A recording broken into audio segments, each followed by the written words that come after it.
let it be known, I have been involved in research and history for over half a century. And it's not just me. I have developed a network of contacts that I bounce all my material off to make sure that they agree with what's going to happen in DVDs and books. Dennis Lee is my firearms expert from the Antique Gun Collectors Association. Trust me, there's nothing he doesn't know about firearms, bushrangers, etc. So I've got something in that area. I go, now, Dennis, what do you think of this? And he comes in later, because later we mention a Sergeant Jip. Oh, doesn't that story get interesting? And then I've got Don Laird, the 90-odd-year-old down in Melbourne, who's my Chinese expert. Alan Carter is my bottle expert. So although the museum comprises over 10,000 pieces, and we've got heaps of things to see here, or at least we think we have, we're looking at the fact that it's not just us. We make sure everything going out is right. Some people don't. Now, I've got a really famous, for me famous, interesting photograph. This, for those who are critics, is the original. That's the original. George Anderson gave that to me. His father is there. But I also knew the sons of others. The family resemblance is uncanny. Sam Ellis is there, and I knew the goose, who was his nephew, and the goose looks just like him. So it's like really easy to identify this as a Hill End photograph.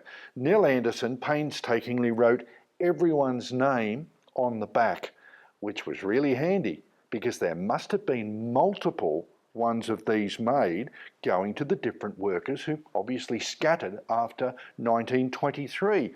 When they did so, obviously others writing books like this Glint of Gold picked up the photograph and thought, looks like a Hargraves mine, and they've got it there as a Hargraves mine. The interesting bit is there's a glitch on Morris Judge's face in my photograph. Doesn't show up there, which proves that is another photograph. However, and this is the important bit, when we get to the Hill End Gathering Group's newsletters, the Golden Journeys book, and we get to, that same photograph shows up. They didn't Photoshop the glitch out of Morris's face. It'd be very, very rare that there's more than one of these with the scratches and imperfections on it that George's photograph has. So we can look at her newsletters. I have one here somewhere, and here it is there. Her newsletter, which involves the reward mine. The school book covers the reward. I mean, it's a school book. Do you need to put in it the reward mine? Oh, we can tie it in. They've gone and said some of their children would have gone to the Hill End School. So we have same photograph. Now, I'm sorry, if that's not copyright, I don't know what is. So we've got that little bit out of the way. We can really get a ball rolling here because we have suffered a phenomenal amount. I mean, go back to the schools book. In the back of it, everyone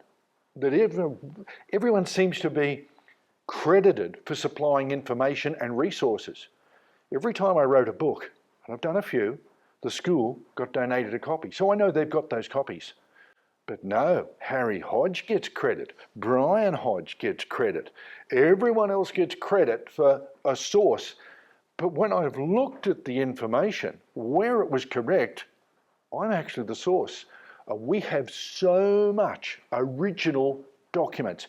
I tell you what, it would boggle the mind to examine everything we have. We've got boxes of Halterman documents.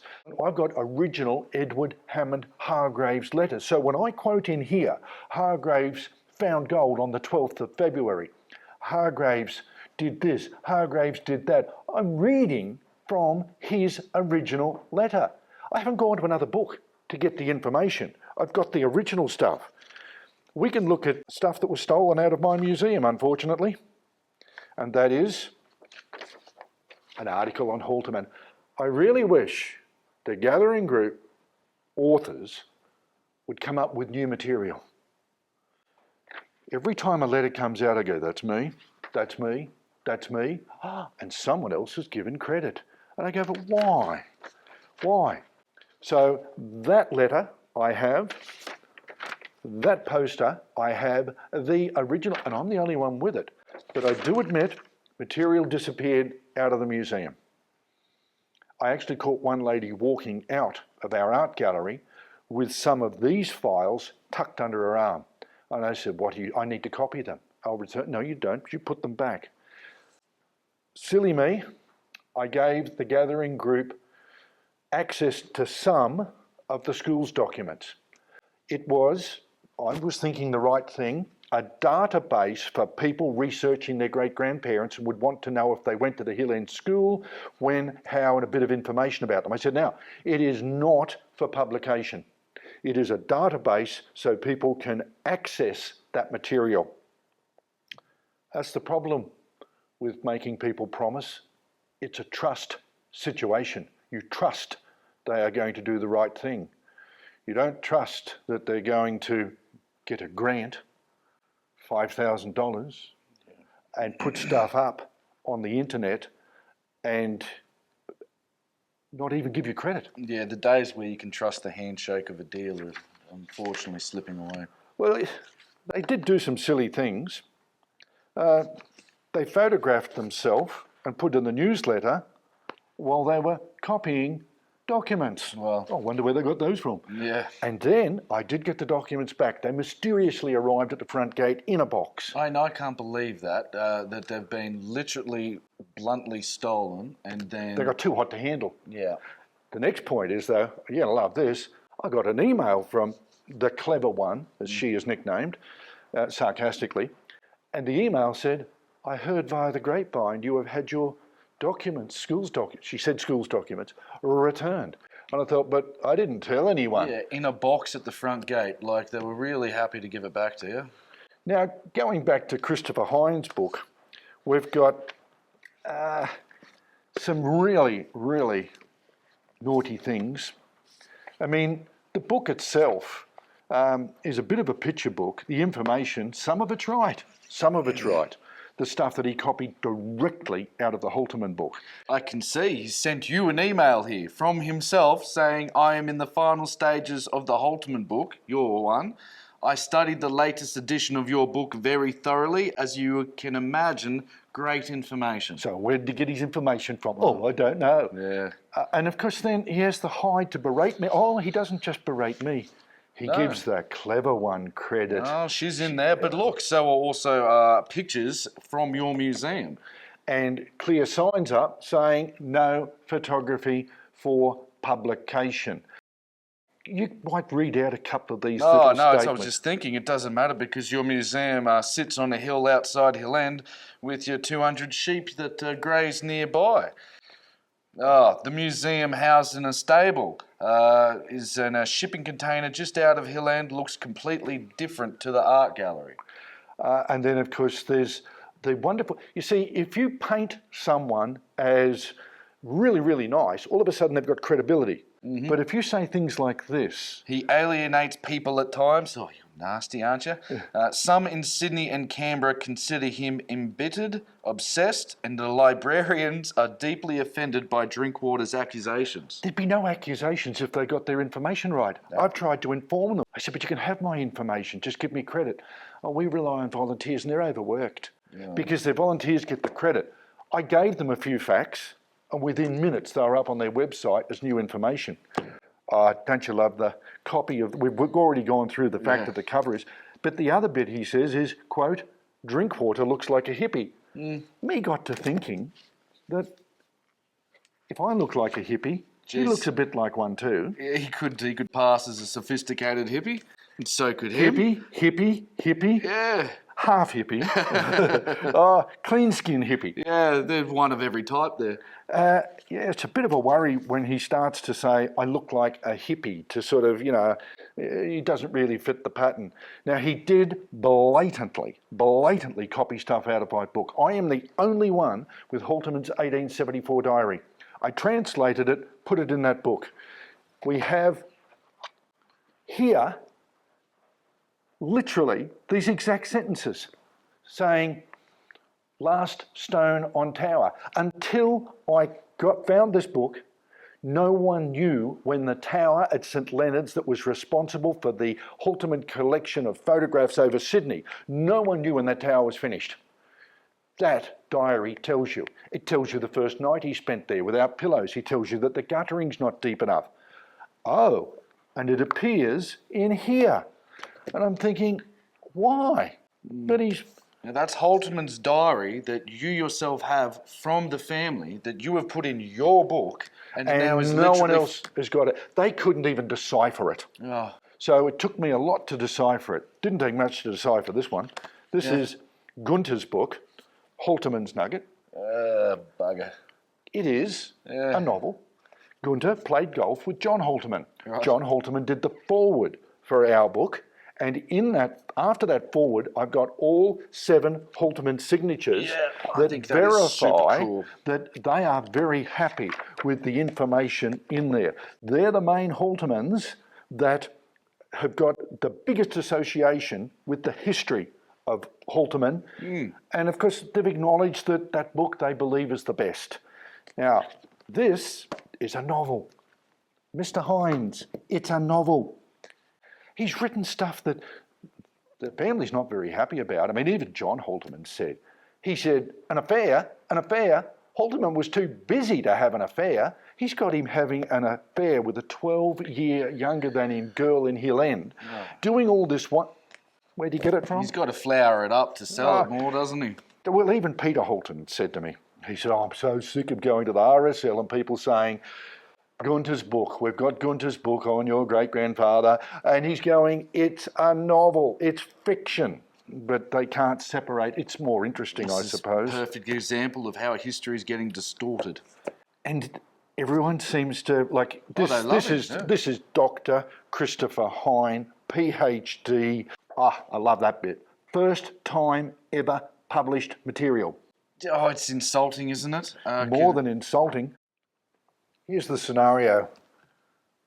In the Halterman book, I acknowledge that I got a lot of material off Harry Halterman. Christopher Hine emailed wanting information. I was not forthcoming. So he brings in a bloke by the name of Matthias Cormann.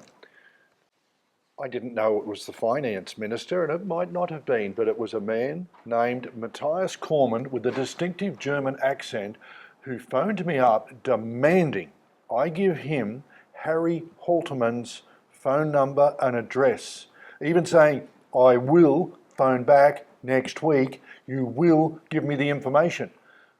About 3 weeks later, I stopped picking up on the phone call. Click, because I was literally being threatened. I believe because they used so much information from the personal diary out of the Halterman book, they had assumed that it was material from Harry Halterman. Therefore, if they made contact with Harry, they could justify putting that material in here. But I didn't get that material off Harry, and Harry had moved address 3 times, silent number. It was not up to me to give out his information. I've known him for over 40 years. Same with Peter, known him for over 40 years. I've built relationships and got information no one else has got. Mitchell State Library hasn't got it. The Finance Minister, Matthias Cormann, did the foreword for this book. Very, very glowing foreword. Unfortunately, as we know, a lot of the information is incorrect. I wonder, curious, he is the Minister for Finance. We have Christopher Hines writing a book. I wonder, was there any grant money coming his way? Hines was not, or is not, to my knowledge, an Australian citizen. He visits from Germany. So there is a very big connection there. I'm just wondering, is it a little bit of backing from more than verbal and written? Most of these books were sold before it came out in print. People love it. And the information's wrong. The stamper battery that crushed the Byers and Halterman specimen is classified in that as a sawmill. Oh, no. And the second stamper battery in the area with Harriet Beard standing out the front had nothing to do with it, that's classified as the one that crashed the space. Oh, these are monumental. It is, considering that they get all these awards. They get wonderful things. Well, then they get the pat on the back for correctly researching the right information. When you're calling a stamper battery mill a sawmill, well, where do we draw the line here? There we are. Our friend, the clever one. Oh, yes. Newsletters. She's back. She does things like, oh, well, I'll let you read out that little bit. There's more to it. A slice of Australian history, then this book is ideal. It has been well researched. That's Gunter's novel. Oh, no. She's got a photograph of it Oh, there. yes, Halterman's Nugget. You'd think she'd do a review of our documentaries, which she admits she's got and likes. A review about, help us out a little bit. But you see, when they took the schools records and I wouldn't give them any more, it's like they're going to starve me out. Yeah, they've got a chip on their shoulder now. Oh, big time. She did a lovely review of this, Oh, this book. 1872, Australia. Yeah, another one. Another one for Chris. He spends a great deal of time in Australia. He's not Australian. Yeah. He got an interest in doing this book because he came here a few years back To the museum. to here, went through and went, wow. And I went, you're a journalist, yeah, like do an article. Yeah, okay, here's the information. Thanks. Went back, did the article. Good. I then mistakenly did some of the original Halterman documents by scan, emailed them for him to decipher. He never even answered. He kept them. Yeah, of and course. then wrote me a letter about, I have taken a greater interest in Halterman. I will be there on April the 25th. Not a good date for a German to visit. But he's come back to Australia to visit. That's when he took the photographs. That's when he got all the other material. And of course, he gets all the recognition with his podcasts. The school... I feel your pain. Like, it wouldn't be so bad if they just give credit where credit was due. Look, the last bit we're going to have on this for the moment, I mean, I'm going to go back to Dr. the Payne book, because in there, he's talked about, he introduced himself, came here in about 2012, so 2000, I don't know, early 2000s, and said, Malcolm, and he's kitted out with a microphone, I'm here to interview you. Yeah. I need to pick your brain. I've been told to do that. I'm going, right, I have got a grant to write a book on Hill End. I said, but it's already written. Yeah. National Parks don't want your book. They want me to write one. But I'm to use that book and I'm to enter you. And I said, no. And here it is, hey? Can you read out that one sentence? One sentence. He must have a bit of a chip on his shoulder. It says, drink water is typical. Whole sentence. That's all it's in this entire book. You got 3 words in there. It's like his subconscious got away on him. Yeah. And he made a Freudian slip almost. Yeah. I thought, I don't like the man because he won't give me everything I need to. But you're so well associated with Halterman, how can he not say anything? Yeah. And look, another bit I want to mention on copying and originals is this photograph of Mew Chip, given to me by Lindsay Kim. Now, Lindsay was half Chinese. He was caretaker. He knew Mew Chip well. There was New Chip, N-U. New Chip, N-E-W. There was Old Chip and Mew Chip. When Harry Hodge came out with his books, it was New Chip. Lindsay said to me, it's not New Chip, the wrong one. It's Mew. Okay, fine. So I publish it in the book Hill End Gold. Recently, the Gathering Group wrote to me, can we use that photograph? Can you send us a high definition one? No, I didn't. I sent them a low one. Then they said, but we might copy it out of your book, but give you credit. And I've got it all there for you to have a look at. The email that says, we will give you credit. And then the email with the photograph and courtesy of the author, Malcolm Drinkwater. Then... This is sounding good so far, yeah? The newsletter. No credit. They just a blatant blindside.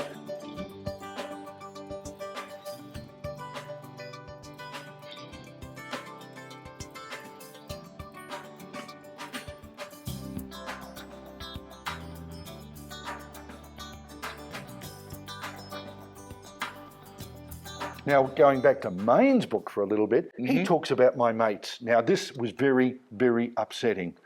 He talks about Cud Denman. Cud said this, Cud said that. I worked out the bush with Cud for 3 years. I knew him so well, it wasn't funny. I drank with him every weekend. I worked with him. He was a great bloke. When his dog Bluey got run over, I buried it. I had a red cattle dog pup. I gave it to him. He loved that dog till the day he died. And then when Cud's lady Iris died, one of the most upsetting things I ever had to do was I was in the pub. Cud came in with a little sports coat on, and he sort of had a half grin on his face because he was such a happy little fella. Next minute he walked up and he just buried his little head in my chest and sobbed. And he said, "She's gone, Drinky, she's gone." And I had to console him. When you have an association with people like that, and these people write about it like, "Oh, my mate Cud, yeah, I knew him well." No, you didn't. It's insulting that they write about Jim Toohey. They write about all these people I knew and were great friends, and they didn't even know Hill End existed. They're here for 5 minutes. I'm afraid the same with the clever one. She's going and listening to these stupid little rumours. She's got newspaper articles and she is the authority. Now she advises the Bathurst Visitor Information Centre on what they should be doing. And that is a biggie. They have brought out an app on Hill End, or they're bringing it out. It's not out yet because I'm arguing with them. Okay. They gave me a 29-page script to proofread. And I'm going, me. Again. I find out the clever one's involved. And I said, in a town tour, a village town tour, do you really need to use the beginning of the Halterman documentary where we say gold was formed from an exploding star? Yeah. I said, this is all wrong. You've copied all my work. They're your words, you know. My words? Well, the last one on that, I've got it around here somewhere. You know what they got a grant for that is one? They got a grant from the Bathurst Council to do an index on the Halterman book. I didn't even know about it until I just surfed the Gathering Group's website. I went, what? What? Picked it to pieces, all right. No one contacted me. That's like someone coming into your bedroom and doing an inventory of your personal stuff without you knowing about it, and then putting it up online. That's it, which is what they've done. See, in the website, the documents were credited to donated by Harry Walpole from an undisclosed source. Fine. In the school book, different. It is Hill End Gathering Group from a private collection. I don't mind the database. I don't like people publishing material. See, here's a little thing. Pretend you're an artist, and you're a good artist. Yep. And you've just done a really unique painting. Yeah, I can appreciate that. You're standing back looking at the painting. Someone comes up, like Dr. Christopher Hine, goes, publishes it. They're making who owns the work? You do. Yeah. But no. And then, I did the work to with the paint stroke brushes. You know, like I put the time, the effort, the hours, and the feeling into it. Do you know what they'll say? We will acknowledge you. Yeah. You know, what acknowledgement? It's my work. I had one bloke, he came in here with a camera and he was German. Yeah. And he started to take photographs, said, no for publication. And he grabbed me, pulled me around the corner because there were tourists here. Yeah. No. I will give you acknowledgement. Yeah. I don't want you to give acknowledgement. If you're making money off my work, I went to the stage of recently thinking, is my policy about photographs for personal use okay and publication no? Is it? So I emailed and got back emails. I've got them all from the art gallery, even Taronga Park Zoo. Yeah. And it all says personal use only. So my policy on photographs is right. And everybody else has got the same policy. But here's my artwork. My artwork is inside display cabinets. How dare they photograph those display cabinets, put it into a book and make profit on it as the key ingredients for their work. Yeah, 100%. So let's have a look at all these records. They're all mine. And they're making money off it. Yeah. They're making money more so off everything else in here that they could have only got from, well, put it this way.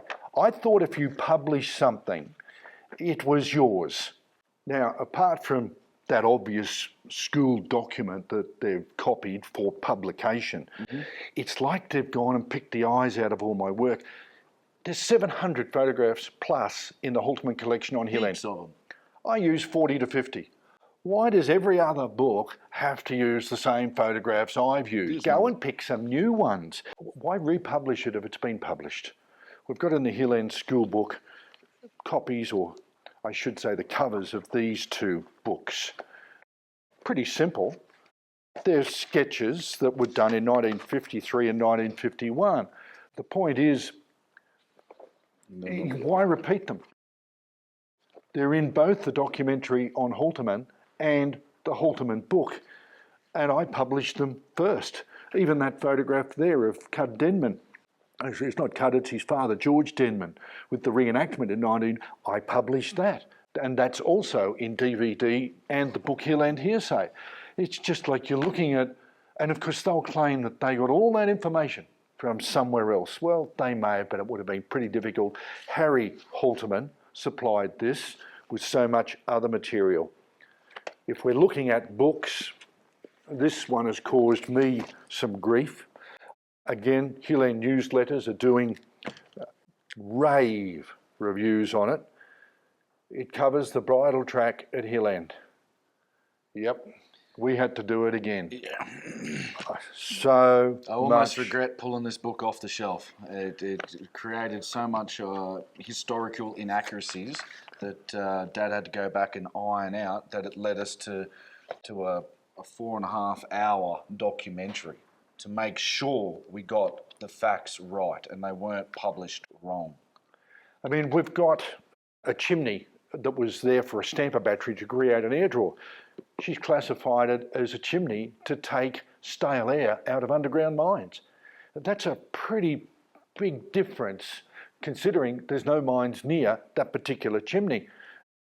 The other things that were a little bit upsetting is the photographs taken from inside our museum without our permission. Cannot believe. I paid the Sydney Technical College $2,250 for them to do a graphic of Hawkins Hill with names and identifications. Full page spread here. That's her history of Hawkins Hill. She didn't pay for that photograph.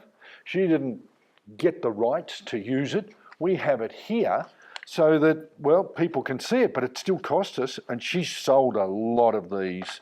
I mean, I cannot believe the amount of copies that have been sold and the amount of inaccuracies that are in here, and yet people love it. We've got locations wrong. We've got names of people wrong. Well, good photos. That information. Yeah. Chambers Creek Races. Jim Buchanan. Jim claimed he spent 15 years researching the area, brought out a book. Sharon Shelton, only been here a few years, bought a place on the bridle track, became interested. Great. But don't grab other people's work. Yeah. Jim's pretty old and he's pretty easygoing, and he said, nearly all that stuff in parts of her book is just a direct copy of mine. Yeah. And I thought, right, that would explain a lot, because I heard her saying it took her 3 months to research the book. Well, that's not very long. Considering it took Jim 15 years. There's some wonderful photographs there. She's a good photographer, I'll give her that. But unfortunately, information, not spot on, unless it's recent information, like we really need to see someone who crashed their car there 2 years ago and it's supposed to be a history book on the bridle track. Well, I suppose history is made day by day. But I wish, put it this way, we would not have done the bridle track in After the Rush documentary, and we hardly sell them. This sells.